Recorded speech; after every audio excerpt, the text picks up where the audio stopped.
Clear?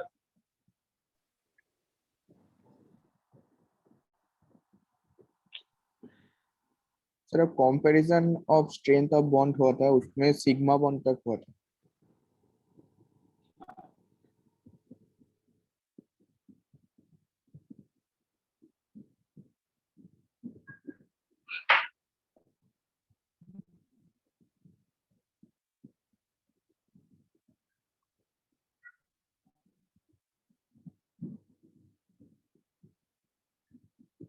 Comparison of strength of bond sigma bond हो गया।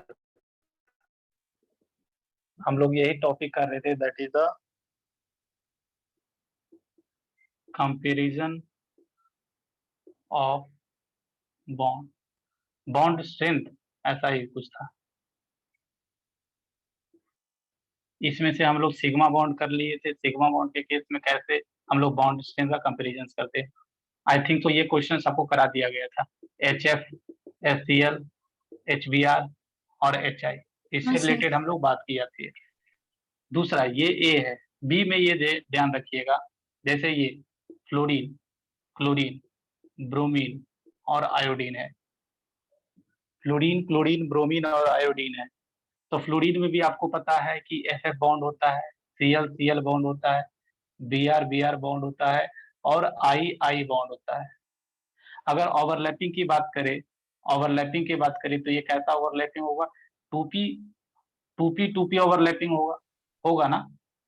Fluorine का 2p ऑर्बिटल में जो अनपेयर्ड इलेक्ट्रॉन्स होगा और इस फ्लोरीन का जो 2p ऑर्बिटल्स में अनपेयर्ड इलेक्ट्रॉन्स होगा, दोनों ओवरलैप करके सिग्मा बॉन्ड बनाएगा। ये सिग्मा बॉन्ड बनेगा ना। हाँ सर। ये सब सिग्मा बॉन्ड। यहाँ पर क्या 3p ओवरलैपिंग होगा, यहाँ पर 4p ओवरलैपिंग होगा और यहाँ पर 5p ओवरलैपिंग होगा। सबसे पहले मैं कंपैरिजन करना चाहता हूँ बॉन्ड लेंथ। बॉन्ड लेंथ का क्या कंपैरिजन होगा बताओ? सबसे बड़ा बॉन्ड लेंथ किसमें होगा? आयोडीन में। A2 का सबसे ज्यादा आयोडीन में, बिल्कुल।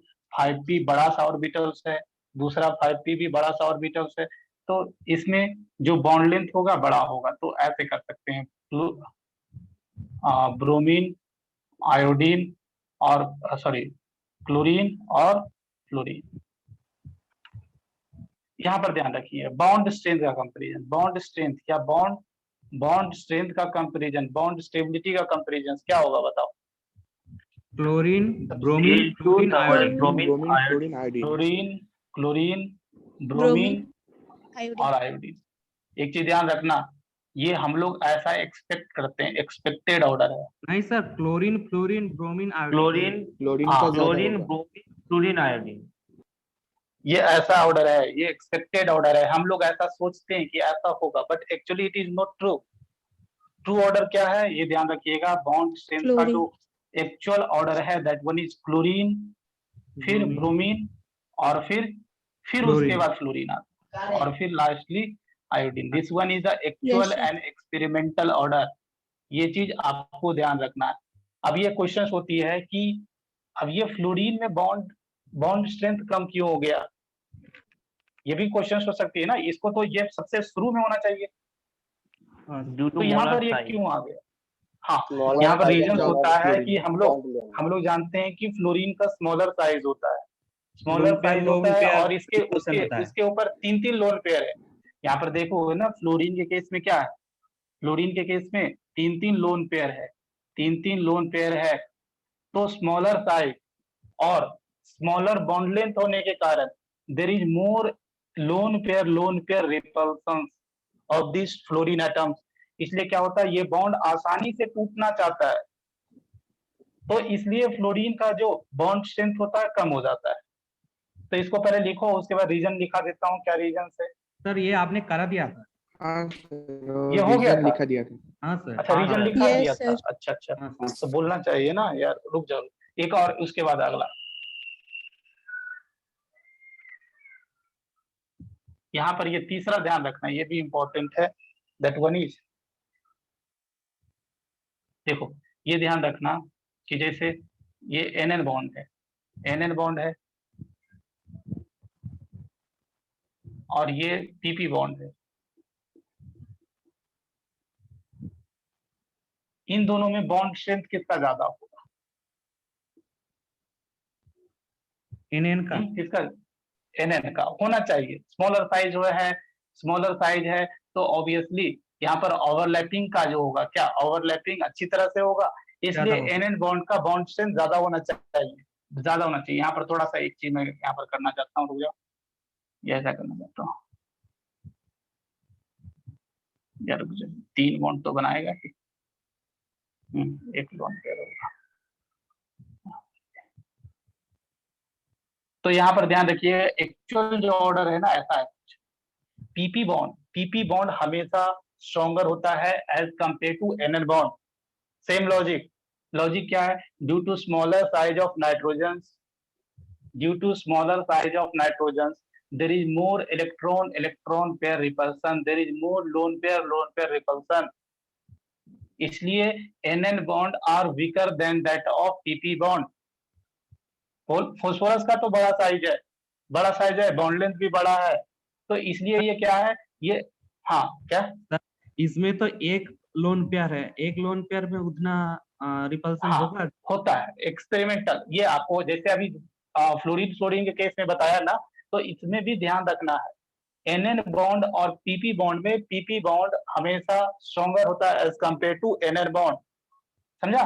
रीजन्स लिखोगे, रीजन्स वही सेम रीजन, ड्यू टू यहाँ पर भी यही सेम रीजन चलेगा, इसमें भी अगर मैं तो ऑक्सीजन बॉन्ड भी बना सकता है ना, हाँ नाइट्रोजन, ट्रिपल बॉन्ड भी तो बना सकता है ना। हाँ triple bond, obviously triple bond of nitrogen is stronger than that of phosphorus bond.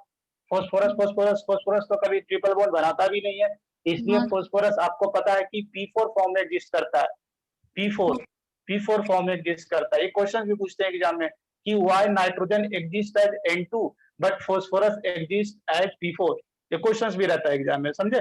तो phosphorus single bond is stronger than that of nitrogen single bond. I'm talking about single bond, not about triple bond. Okay, ये single bond है। Sigma bond तो triple bond हो हाँ, जाएगा तो sigma bond, 5 bond आ जाएगा। हाँ तो ये सिग्मा बॉन्ड हम लोग सिंगल बॉन्ड की कंपैरिजन कर रहे हैं। तो इसी तरह इसमें भी ध्यान रखना, ऑक्सीजन वाला में ऑक्सीजन सिंगल बॉन्ड जो होते हैं ये भी क्या होंगे, होना चाहिए स्ट्रॉन्गर, बट क्या होंगे, वीकर देन सल्फर। सल्फर। इसी तरह ये भी ध्यान रखो, ये तो हम करा ही दिए, ये फ्लोरीन है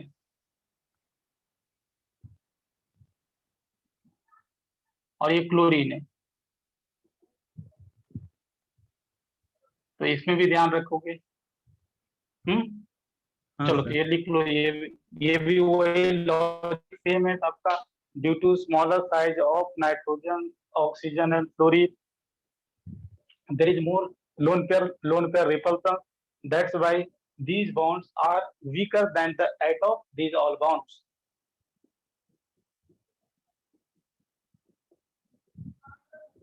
तब फिर से बोलिए एक बार। हाँ ये लिख लें, जैसे इसका एक्सप्लेनेशन बता देता हूँ, सेम एक्सप्लेनेशन ये भी यहाँ पर एक्सप्लेनेशन क्या होगा बच्चे, कि due to smaller size of nitrogen, due to smaller size of nitrogen there is more lone pair repulsions, that's why these bonds easily be broken, इसलिए इसका बॉन्ड स्ट्रेंथ कम होता है as compare to phosphorus single bond. इसको अपने language में लिखना है।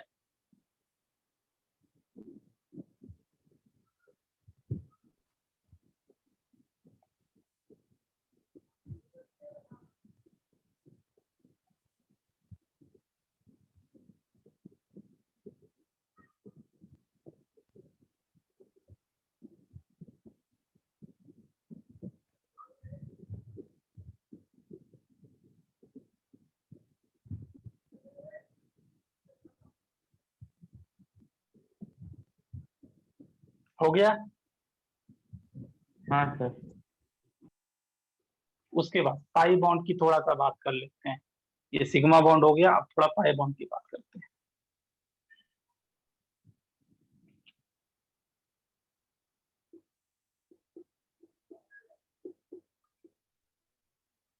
पाई बॉन्ड, तो इसमें एक चीज पहले ध्यान रखिएगा, अगर n का वैल्यू सेम होगा, n का वैल्यू सेम होगा तो इसमें कैसे ऑर्डर चलेगा, 2p पाई सॉरी np पाई np पाई, ये सबसे स्ट्रॉन्ग बॉन्ड स्ट्रेंथ का ऑर्डर ऐसा होगा। फिर उसके बाद np पाई nd पाई, फिर उसके बाद nd पाई nd पाई। आपको पता है कि पाई बॉन्ड जो होता है या तो पीपी ओवरलैपिंग से बनता है, या तो पीडी ओवरलैपिंग से, या तो डीडी ओवरलैपिंग से। सिग्मा सिग्मा बॉन्ड क्या, SS overlapping, SP overlapping SP और और पीपी ओवरलैपिंग। PP overlapping.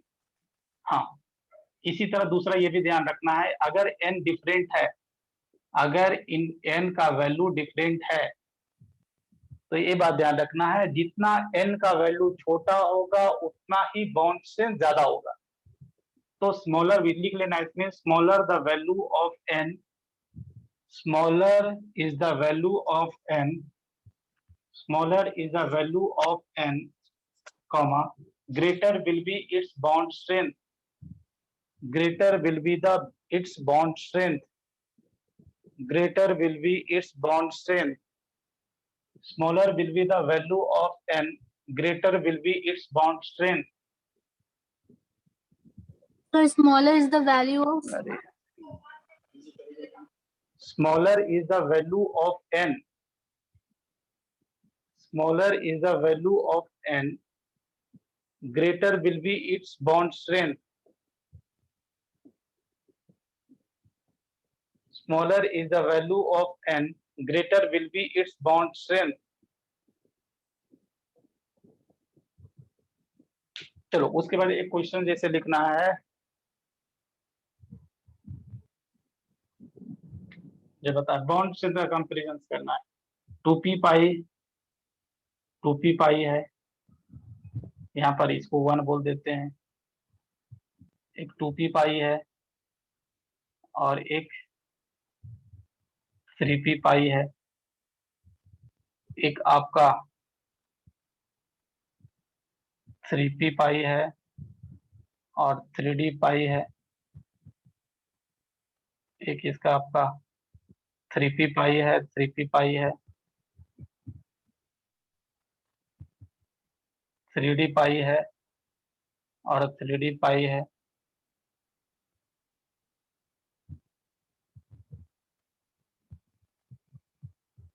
पता बॉन्ड स्ट्रेंथ का ऑर्डर सबसे स्ट्रॉन्गर बॉन्ड किसमें होगा, 2p पाई 2p पाई 2p पाई 2p पाई, बिल्कुल सही। और फिर उसके बाद 2p पाई 3p पाई।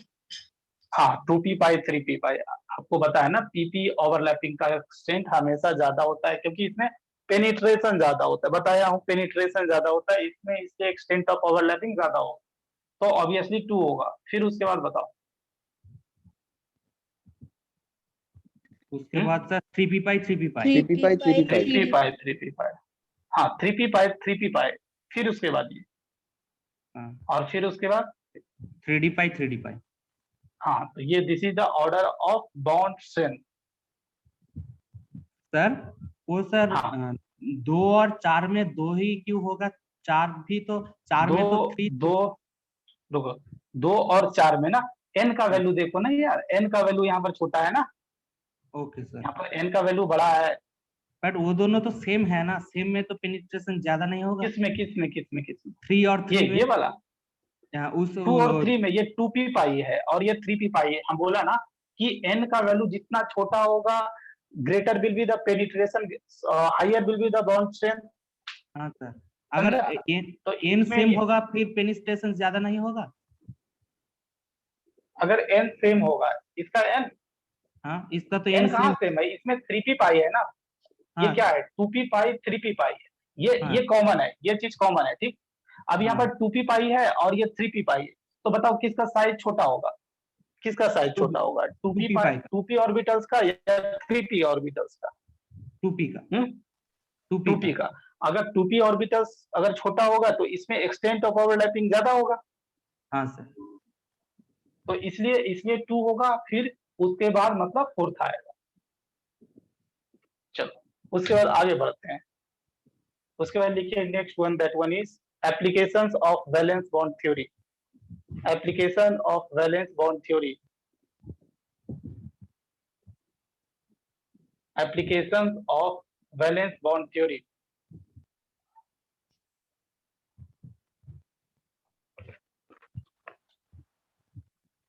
तो एक एक करके एप्लीकेशन लिखते चले, रुक जाओ, एप्लीकेशन बता देता हूँ क्या क्या, 2-3 पॉइंट ध्यान रखना है इसमें।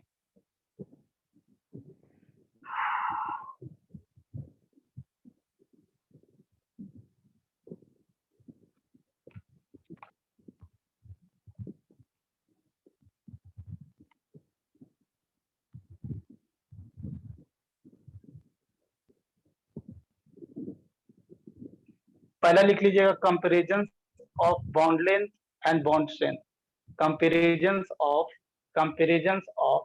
Bond length and bond strength, comparison of bond length and bond strength. जैसे अभी क्वेश्चन जो कर रहे थे बॉन्ड लेंथ और बॉन्ड स्ट्रेंथ का ही था, कैसे हम कंपेयर करते हैं, कौन सा बॉन्ड स्ट्रांग होगा, कौन सा बॉन्ड वीक होगा, इससे हम वैलेंस बॉन्ड थ्योरी से पता कर सकते हैं। तो comparison of bond length and bond strength. अगला एप्लीकेशन लिखे, इसका क्या है, सेकंड लिख लीजिए, दैट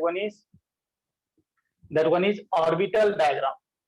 ऑर्बिटल डायग्राम आपको अगर याद हो तो valence bond theory orbital diagram भी आपको बनाना सिखाता है कि जैसे F2 का कैसा होगा, H2 का कैसा होगा, HF का कैसा होगा, ये सब का ऑर्बिटल डायग्राम भी आप बनाना सीखे। हाँ सर। ये सब का ऑर्बिटल डायग्राम भी बनाना सीखे, ब्रैकेट में ये सब लिख लेना है। कुछ और भी बहुत सारा है, यहाँ पर डैश डैश कर देता हूं मैं। तीसरा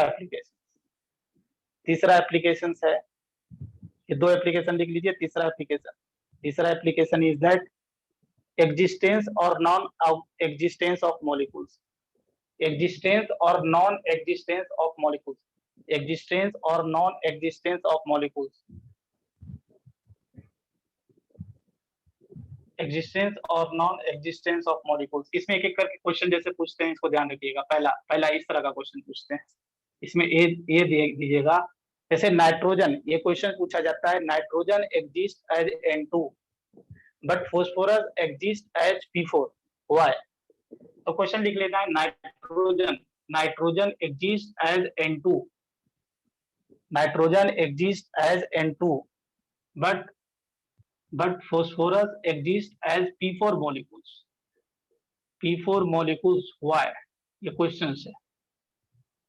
nitrogen exists as N2 but phosphorus exists as P4, why? इसका रीजन हमको ढूंढना है। तो इसका रीजन देखिए क्या है, इसका रीजन यही है कि जैसे हम जानते हैं कि nitrogen N2 form, nitrogen N2 में क्या है, नाइट्रोजन ट्रिपल बॉन्ड, इसमें एक सिग्मा बॉन्ड है, एक सिग्मा बॉन्ड है और 2 पाई बॉन्ड है। ये सिग्मा बॉन्ड कौन सा ओवरलैपिंग से मिलकर बना होगा बताओ? सिग्मा बॉन्ड 2p, हाँ 2p ओवरलैपिंग से मिलकर बना होगा। ये कैसे बना होगा? ये भी 2p पाई ओवरलैपिंग से मिलकर बना होगा। हाँ सर, बना होगा ना? हाँ। आपको पता है कि 2p पाई ये क्या होते हैं? स्टेबल होते हैं और एग्जिस्ट भी करते हैं। बट अगर फॉस्फोरस P2 फॉर्म में एग्जिस्ट कर गया तो ये कैसा होगा? आपको पता होगा, ऐसा होगा, इस फॉर्म में होगा। इसमें भी एक सिग्मा बॉन्ड होगा, वो कैसे बनेगा? दैट इज 3p ओवरलैपिंग से, जो कि कमजोर होता है। और दूसरा जो 2 पाई बॉन्ड होगा वो कैसा होगा? ये 3p पाई ओवरलैपिंग से बना है। और ये कैसा है? ये वीक होते हैं, ये कमजोर होते हैं और अनस्टेबल होते हैं। ये कमजोर होते हैं, अनस्टेबल होते हैं, इसलिए फॉस्फोरस कभी 3p पाई ओवरलैपिंग नहीं कर पाता है, क्योंकि बड़े साइज होने की वजह से इसका जो एक्सटेंट ऑफ ओवरलैपिंग होता है वो कम हो जाता है। इसलिए फॉस्फोरस आपको पता है कि P4 फॉर्म में एग्जिस्ट करता है। Phosphorus exist as P4 form, कैसा? ऐसा। अगर आपने स्ट्रक्चर ध्यान रखा होगा तो मैं बताया भी होगा, ये P4 का स्ट्रक्चर है, ऐसा P4 फॉर्म में एग्जिस्ट करता है। क्यों है P4 फॉर्म में एग्जिस्ट करता है? क्योंकि आपको पता है कि क्या कि बॉन्ड स्ट्रेंथ का अभी मैं ऑर्डर बताया था कि फोस्फोरस फोस्फोरस सिंगल बॉन्ड भाई साहब क्या होते हैं, स्ट्रॉन्गर होते हैं as compare to nitrogen nitrogen single bond, बताया था ना ये। इसलिए फोस्फोरस आसानी से सिंगल बॉन्ड बना लेता है, बट ये ट्रिपल बॉन्ड नहीं बना पाता है। क्यों नहीं बना पाता है? क्योंकि इसका 3p अनस्टेबल होते हैं। तो इसको लिख लेना है हमेशा।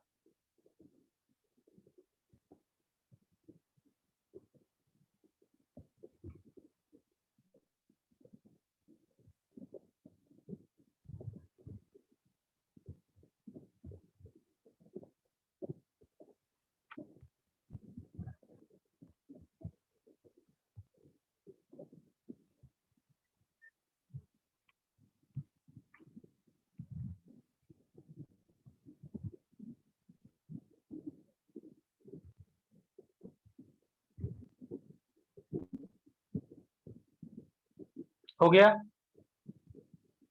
हाँ सर। हाँ सर। दूसरा क्वेश्चन लिखना है अगर ये हो गया तो इसी में। सर लैंग्वेज लिखो। में लिखा दो ना। तो ये लैंग्वेज में क्या यार, इतना तो एक्सप्लेन कर दिया, तो इसको लैंग्वेज में क्या लिखाऊं बताओ? ये तो सब चीज ठीक है सर। एक्सप्लेन किया हुआ है, ये सब चीज लिखा हुआ है यहाँ पर, तो इसको लैंग्वेज में कैसे क्या लिखाऊं बताओ?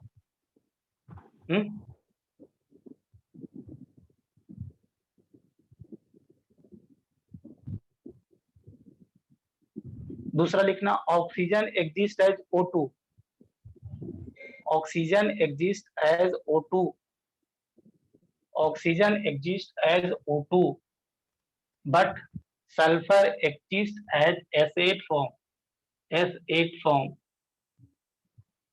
Sulphur exist as S8 form. Why? ऐसा क्यों होता है, ये अभी हमको समझना है। ये भी एग्जाम में पूछते हैं कि ऑक्सीजन तो O2 फॉर्म में एग्जिस्ट करता है बट सल्फर S8 के फॉर्म में एग्जिस्ट करता है, ऐसा क्यों? सल्फर H2 फॉर्म में क्यों नहीं एग्जिस्ट करता है?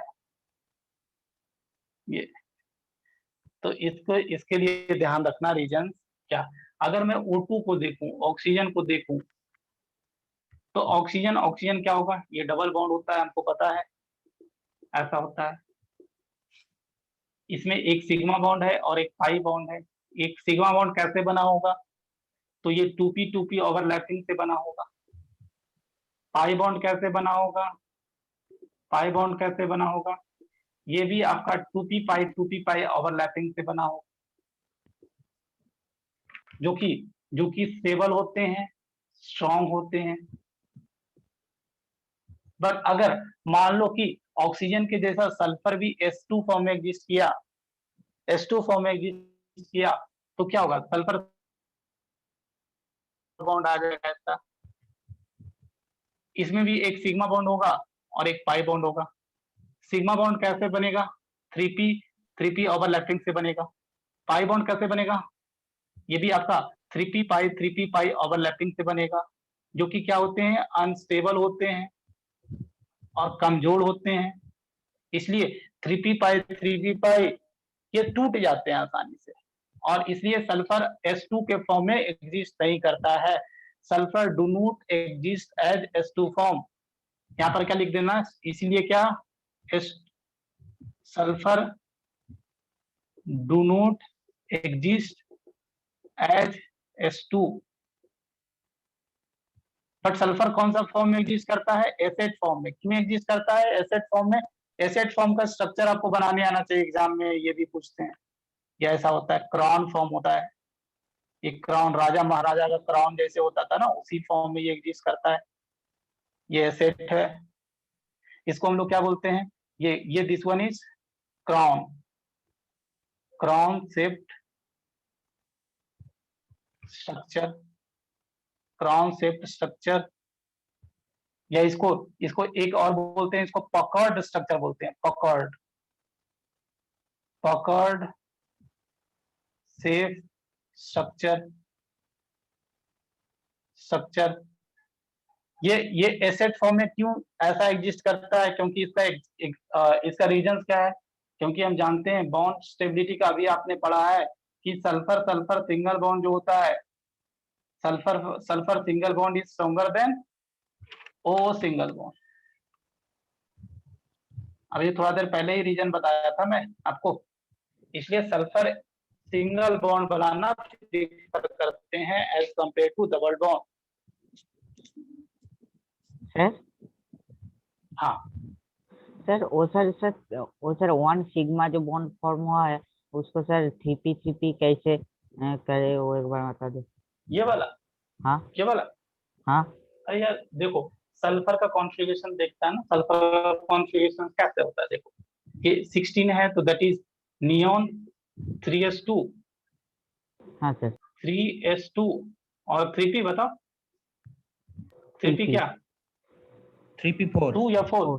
4 4 होगा, होगा। इसका ऑर्बिटल पिक्चर डायग्राम बनाओ यार,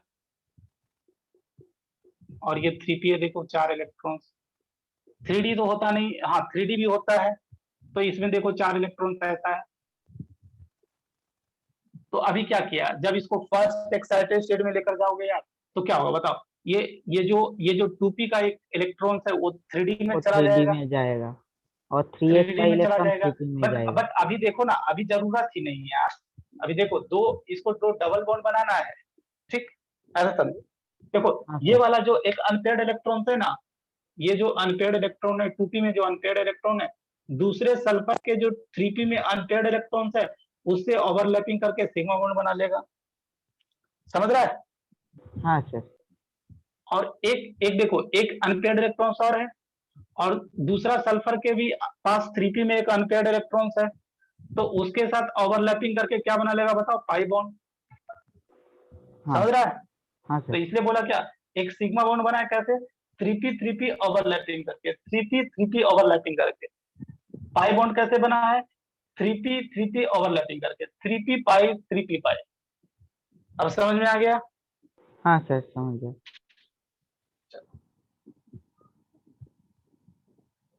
सर हाँ सर बट सिंगल बॉन्ड से तो डबल बॉन्ड का स्ट्रेंथ ज्यादा होता है, फिर भी सल्फर क्यों सिंगल बॉन्ड में सर एग्जिस्ट करता है, डबल बॉन्ड क्यों नहीं प्रेफर करता है? अरे यार क्यों नहीं, देखो ना ये जब डबल बॉन्ड बनाएगा ना, तो हाँ ये डबल बॉन्ड बनाने के लिए कौन सा ऑर्बिटल यूज करेगा बताओ, 3p पाई ऑर्बिटल यूज करेगा। हाँ सर। बड़े साइज होने की वजह से ना ये बन ही नहीं पाएगा, बनेगा तो ना स्टेबल होगा, अच्छा, अगर समझा। सर थियोरेटिकली तो सर डबल हाँ बॉन्ड थियोरेटिकली अगर ये बनता, डबल बॉन्ड बनता तो स्टेबल होता, क्योंकि एक सिग्मा के साथ पाई होता। हाँ सर बट हम लोग जानते हैं ये 3p पाई ऑर्बिटल जो होते हैं ये अनस्टेबल होते हैं बड़े साइज होने की वजह से, इसलिए सल्फर H2 फॉर्म नहीं बनाना चाहता, ये सल्फर कहता एसेट फॉर्म बनाना चाहता है। क्यों एसेट फॉर्म बनाना चाहता है, क्योंकि सल्फर सल्फर सिंगल बॉन्ड ज्यादा स्ट्रॉन्ग होता है as compare to oxygen oxygen single bond, ये हमने पढ़ चुका है। चलो उसके बाद अगला question, next question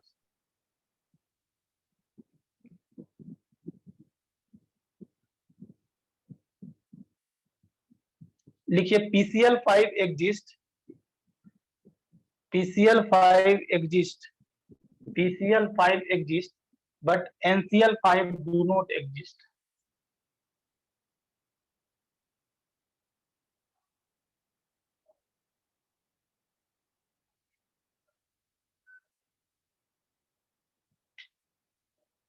PCl5 exist but तो सर NCl5 के हाँ जरिए तो बिल्कुल एक्सप्लेन कर बिल्कुल सकते हैं। बिल्कुल, हाँ ऑक्टेट एक्सपेंस हमको जानते हैं कि फास्फोरस के पास 3d अवेलेबल है, इसलिए ये ऑक्टेट एक्सपेंशन कर सकता है।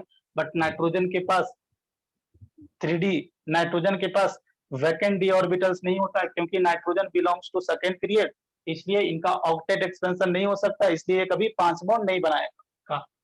तो फास्फोरस फास्फोरस ऐसा आपको पता होगा, ये आसानी से बना लेता है, बट ये नहीं बन पाता है, ये नहीं बन पाता है।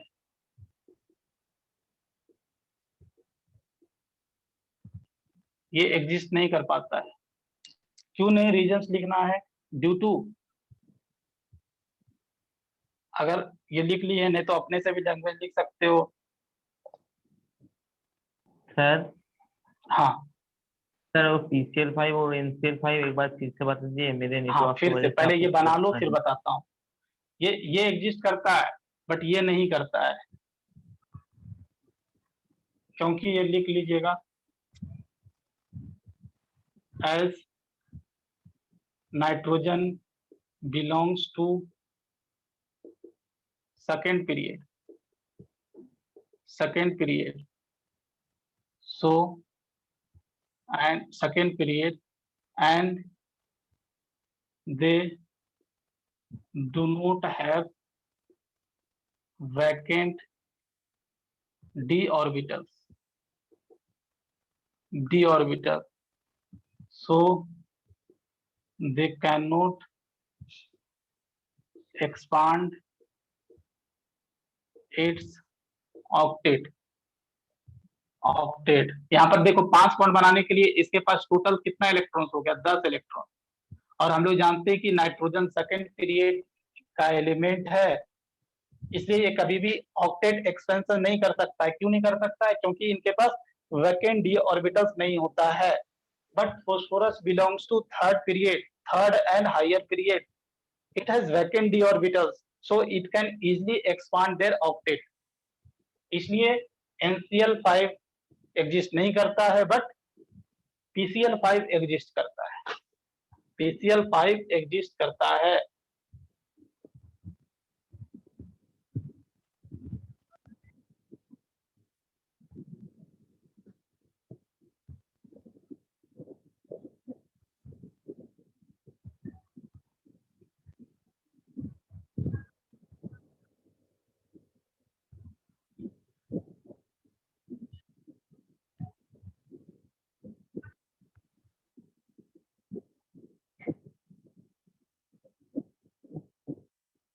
हो गया?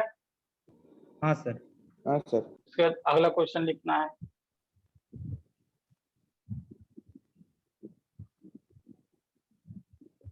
SF6 exists, but OF6 do not exist। SF6 exists, same reason होगा। हाँ सेम रीजन बिल्कुल। SF6 एग्जिस्ट करता है बट OF6 एग्जिस्ट नहीं करता है। यहाँ पर भी वही रीजन लिखना है, तो आप लिख लीजिएगा, मैं इसमें टाइम ज्यादा नहीं दूंगा। क्योंकि क्या, due to as oxygen belongs to second period, they do not have vacant D orbital, so they can not expand their octet, इसलिए OF6 कभी एग्जिस्ट नहीं करता है। पर सल्फर के पास वैकेंट डी ऑर्बिटल्स होता है इनके पास, so they can expand their octet.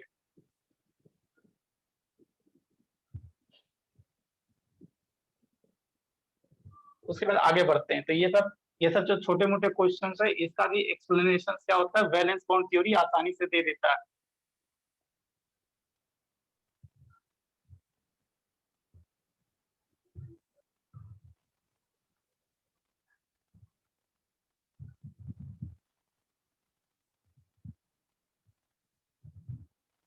उसके बाद आगे बढ़िए और लिखिए आगे, that one is the limitation. ये लिमिटेशन लिख लीजिएगा, लिमिटेशंस ऑफ वीवीटी, लिख लीजिएगा। it cannot explain the formation of compound,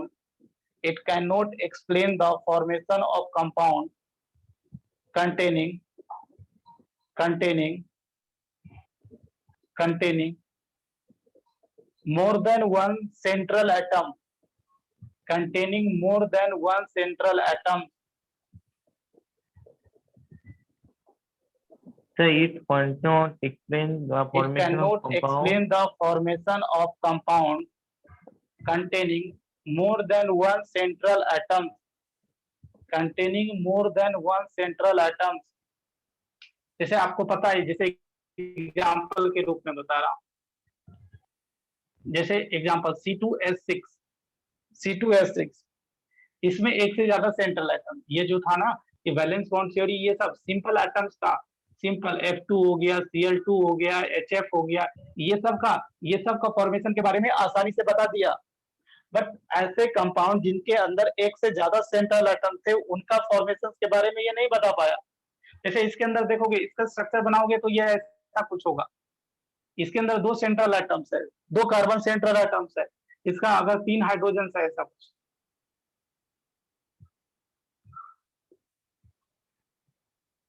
तो इसके फॉर्मेशन के बारे में ये कुछ नहीं बोल पाया, समझा? तो ये इसके बारे में ये कुछ नहीं बोल पाया, तो ये पहला लिमिटेशन इनका था। उसके बाद दूसरा लिमिटेशन, ये ज्योमेट्री पर, अगर किस कंपाउंड का कैसा ज्योमेट्री होगा इसके बारे में भी ये नहीं बोल पाया। तो ये नेक्स्ट पॉइंट लिख लेना है, it could not explain the geometry of an molecules. It could not explain the geometry of an molecules. It could not explain the geometry of an molecules.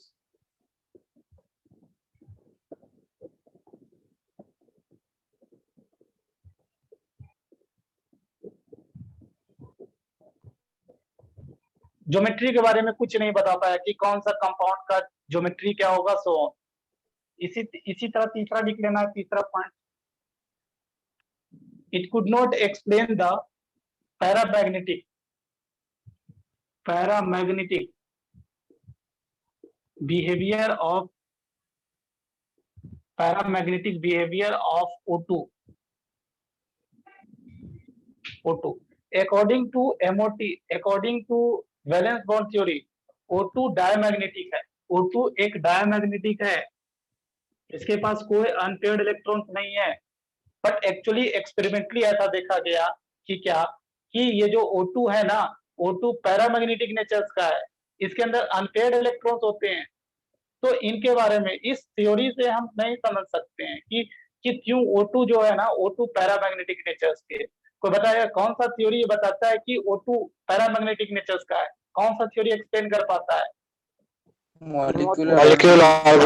बिल्कुल मॉलिक्यूलर ऑर्बिटल थ्योरी के से ही हम समझ पाएंगे कि ऑक्सीजन जो है ना, O2 एक पैरामैग्नेटिक मॉलिक्यूल्स है, इनके अंदर अनपेयर्ड इलेक्ट्रॉन्स होते हैं। तो ये थ्योरी का भी लिमिटेशंस है। तो these all are the limitations of valence bond theory. इसलिए अगले थ्योरी की तरफ हम लोग बढ़ते हैं, दैट वन इज, अगले थ्योरी बाद में आएगा, अभी हम लोग को अगला टॉपिक जो पढ़ना है, that one is hybridisation.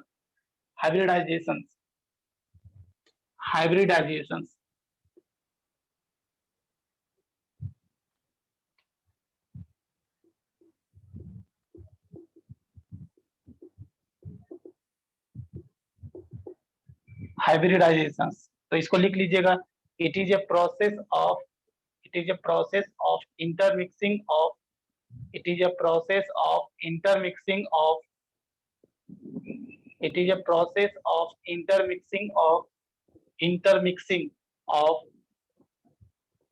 intermixing of pure atomic orbitals. It is a process of intermixing of pure atomic orbitals to form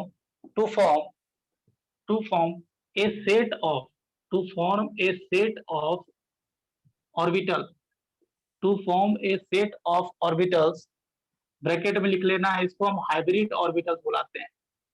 hybrid orbital to form a set of orbitals, bracket में hybrid orbital is called hybridization.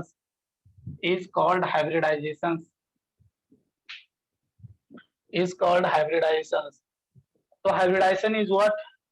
Hybridization is nothing but the process of intermixing of pure atomic orbitals to form a new set of orbitals, जिसको हम hybrid orbitals भी बुलाते हैं, उसको हम hybridization बोलते हैं। तो हाइब्रिडाइजेशन का क्या क्या मतलब, इसके अंदर और क्या क्या पॉइंट्स को आपको ध्यान रखना है, इसको हमको समझना है। तो हाइब्रिडाइजेशन क्या है, इसे आपको थोड़ा सा समझाना चाहता हूँ कि ये एक देखो, ये एक प्योर ऑर्बिटल्स है, ये दूसरा प्योर ऑर्बिटल्स है, समझने की कोशिश करना। ये दोनों प्योर ऑर्बिटल्स मिक्स करके क्या किया, ए सेट ऑफ हाइब्रिड ऑर्बिटल्स बनाया। ये दोनों मिक्स होकर क्या बनाएगा, sp हाइब्रिड ऑर्बिटल बनाया। कितना हाइब्रिड ऑर्बिटल, ये भी ध्यान रखना है, आगे पढ़ेंगे ना जो थ्योरी, तो इसमें बताएंगे कि कितना sp हाइब्रिड ऑर्बिटल्स बनाएगा। जितना एटॉमिक ऑर्बिटल्स मिक्स होगा ना, जितना एटॉमिक ऑर्बिटल्स मिक्स होगा उतने ही नंबर ऑफ हाइब्रिड ऑर्बिटल्स बनाएंगे। जैसे यहाँ पर कितना एटॉमिक ऑर्बिटल्स मिक्स हो रहा है, 2, तो 2 sp हाइब्रिड ऑर्बिटल्स बनेगा। अगर मान लो कि ऐसा मिक्सिंग हुआ, s मिक्स हुआ, px मिक्स हुआ और py मिक्स हुआ, तो यहाँ पर कितना प्योर एटॉमिक ऑर्बिटल मिक्स हो रहा है भाई साहब, तो 3। तो ये कैसा हाइब्रिड ऑर्बिटल बनाएगा, तो हम बोलेंगे sp2 हाइब्रिड ऑर्बिटल बनाएगा। कितना sp2 हाइब्रिड ऑर्बिटल बनाएगा, तो हम बोलेंगे 3 एटॉमिक ऑर्बिटल मिक्स हो रहा है, तो 3 sp2 हाइब्रिड ऑर्बिटल्स बनाएंगे। तो आगे मैं ये भी लिखाने वाला हूं कि इसके क्या क्या फीचर्स होते हैं, that is number of hybrid orbital form is equal to number of atomic orbital mix together. ये बात भी लिखना है हमको। ये भी लिखना है कि जितने भी एटॉमिक ऑर्बिटल, सॉरी, जितने भी हाइब्रिड ऑर्बिटल्स फॉर्म हो रहे हैं, जैसे यहाँ पर देख रहे हो 3 sp2 हाइब्रिड ऑर्बिटल फॉर्म हो रहे हैं, इन तीनों sp2 हाइब्रिड ऑर्बिटल्स का क्या क्या number of hybrid orbitals form आपने क्या किया था हाँ, सर? अरे यार, हाँ ये लिखाऊंगा मैं, पहले समझा दे रहा हूँ, उसके बाद मैं एक एक करके लिखाऊंगा। और ये बता रहा हूँ कि जितना number of hybrid orbital form is equal to number of atomic orbital mix together. जैसे ये जो sp2 हाइब्रिड ऑर्बिटल फॉर्म हुआ है, इसमें 3 एटॉमिक ऑर्बिटल मिक्स हुए हैं, तो कितने number of sp2 hybrid orbital form होंगे, तो बोलेंगे 3। अगर मान लो कि देखो, आगे ये भी बताऊंगा कि देखो ऐसा होगा, ये सब जब आपस में मिक्स होगा ना, तो sp3 हाइब्रिड ऑर्बिटल फॉर्म होगा। तो अभी पूछू कितना sp3 हाइब्रिड ऑर्बिटल फॉर्म होगा, तो क्या बोलोगे? 4। हाँ, 4 एटॉमिक ऑर्बिटल मिक्स हो रहा है, तो 4 new sp3 hybrid orbital form होंगे। तो आगे मैं यही लिखने वाला हूं क्या, कि number of hybrid orbital form is equal to number of atomic orbital mix together. एक चीज और ध्यान रखना है कि ये जैसे मान लो कि इसके अंदर जो 4 न्यू sp3 हाइब्रिड ऑर्बिटल जो बने हैं, उन सब का सेफ एनर्जी, ये सब आइडेंटिकल होगा। ये सब का सेफ एनर्जी, लेंथ, ये बॉन्ड लेंथ, ये सब आइडेंटिकल नेचर का होगा। तो ये पॉइंट भी लिखने वाले हैं। तो एक एक करके पहले लिख जाओ कि पॉइंट हमको लिखना है, ताकि आपको ये सब ध्यान भी रहे। लिख लीजिएगा, main feature of hybridization, main feature of hybridization, main feature of hybridization, main feature of hybridization. और उसमें लिखना है मेन फीचर ऑफ हाइब्रिडाइजेशन में पहला पॉइंट लिखिए, it is a hypothetical concept, it is an hypothetical concept, it is an hypothetical concept, it is an hypothetical concept,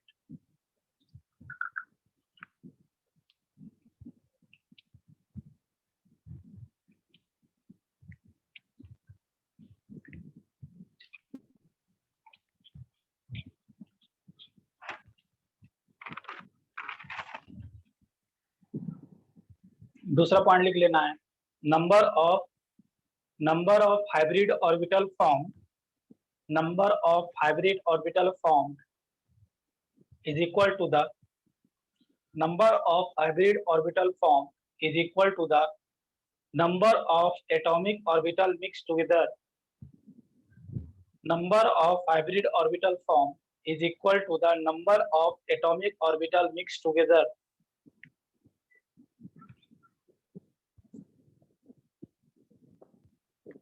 उसमें लिख लेना है, इसमें लिख लेना है, यहाँ पर जैसे इसको मिटाकर फिर से मैं बता दूं आपको, उसके नीचे लिख लीजिएगा थोड़ा कुछ समझने के लिए।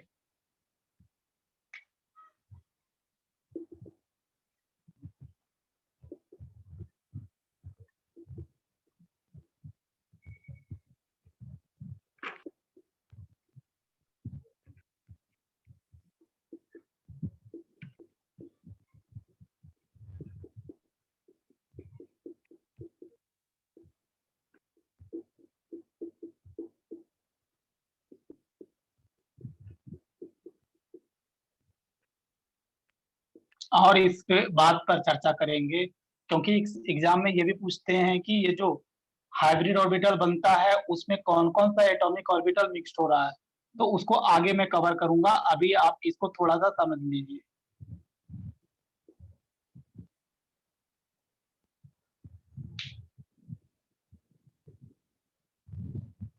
ये तो समझ में आ रहा है ना, 2sp2 हाइब्रिड ऑर्बिटल बनेगा, 3sp2 हाइब्रिड ऑर्बिटल बनेगा, 4sp3 हाइब्रिड ऑर्बिटल बनेगा।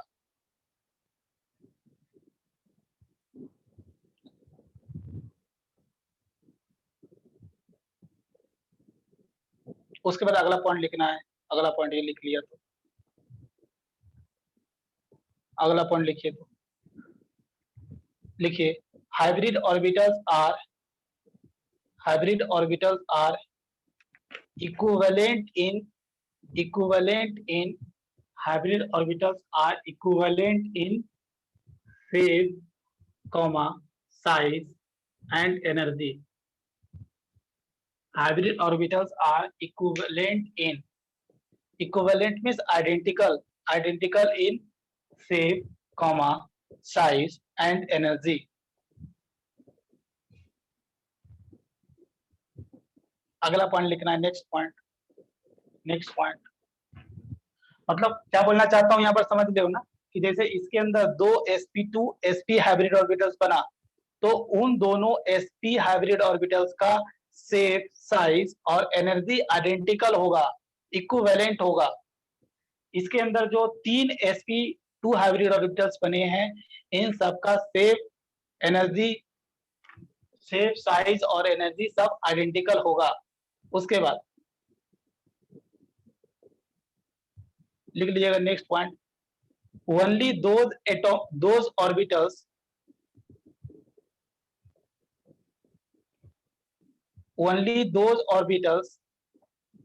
participate in the process of hybridizations. Only those orbitals participate in the process of hybridizations. Only those orbitals participate in the process of hybridizations, which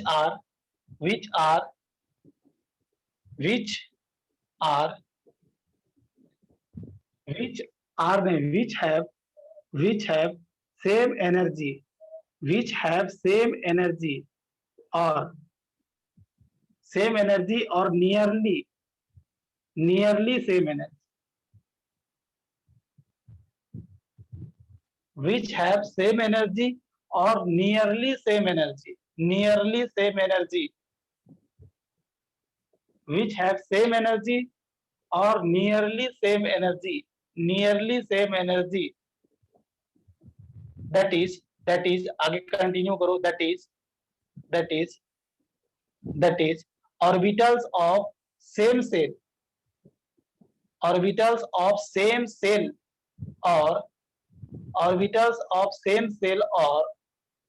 or having difference of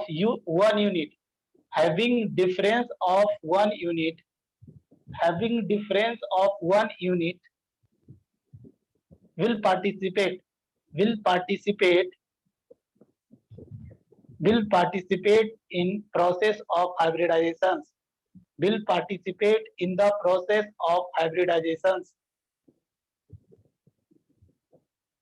क्या बोलना चाहता हूं समझो। ये मतलब ऐसा नहीं है कि किसी दो ऑर्बिटल्स को लाओगे और वो मिक्स करके हाइब्रिड ऑर्बिटल्स बना लेंगे।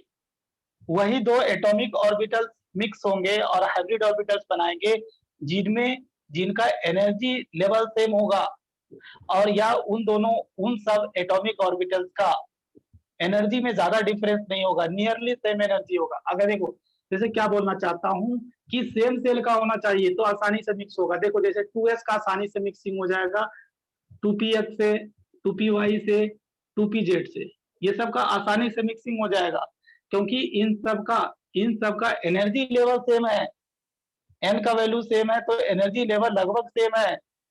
या ऐसा हो सकता है कि 2s का मिक्सिंग किससे हो जाए, 3px से हो जाए, 3p-Y से हो जाए, 3p-Z से हो जाए, तो भी मिक्सिंग चलेगा। मिक्सिंग हमेशा मतलब सेम एनर्जी होने का मतलब n का वैल्यू सेम हो और उन दोनों का n का वैल्यू में 1 यूनिट का डिफरेंस हो। जैसे यहाँ पर देख रहे हो 1 यूनिट का डिफरेंस है, तो भी इंटरमिक्सिंग आसानी से हो जाएगा, हाइब्रिडाइजेशन का प्रोसेस आसानी से हो जाएगा। ऐसा नहीं है कि हम 2s का मिक्सिंग हम 4s से करेंगे, इन दोनों के एनर्जी लेवल में ह्यूज डिफरेंस आ जाएगा, या 2s का इंटरमिक्सिंग हम 4p से करेंगे, ऐसा पॉसिबल नहीं है, क्योंकि 2s का अलग एनर्जी लेवल है और 4p का एनर्जी लेवल है। बताओ इन दोनों में किसका एनर्जी ज्यादा होगा? Which orbitals have higher energy? 4p का। 4p का। Why 4p? Why 4p? Why not 2s? तो n प्लस l के वैल्यू ज्यादा है। बिल्कुल गुड, क्योंकि 4p का n प्लस l का वैल्यू क्या है? 5 है, बट इसके लिए 2 है, सो ऑब्वियसली इस ऑर्बिटल्स का ज्यादा एनर्जी होगा as compare to this orbitals. So हमेशा क्या होना चाहिए ना, वही atomic orbitals in they will participate in the process of hybridization जिनका एनर्जी में ज्यादा डिफरेंस नहीं होना चाहिए। मतलब अगर n का वैल्यू सेम हो तो आसानी से इंटरमिक्सिंग हो जाएगा, या उनके बीच 1 यूनिट का डिफरेंस हो तो वो भी आसानी से इंटरमिक्सिंग हो जाता है। अगला पॉइंट लिख लीजिएगा, लिखिए all three type of atomic orbitals, all three type of atomic orbitals, that is empty atomic orbitals, empty खाली empty atomic orbitals, comma half-filled atomic orbitals, half-filled atomic orbitals and full-filled atomic orbitals, full-filled atomic orbitals will participate in the process of bond formation, will participate in the process of hybridizations, will participate in the process of hybridizations। तो ये ध्यान रखना क्या बोला गया, ये एक जो बार फिर जितने से तीन, कंटिन्यू करोगे? हाँ, all the three atomic orbitals, that is empty atomic orbitals, comma half-filled atomic orbitals and full-filled atomic orbitals will participate in the process of hybridization, will participate in the process of hybridization।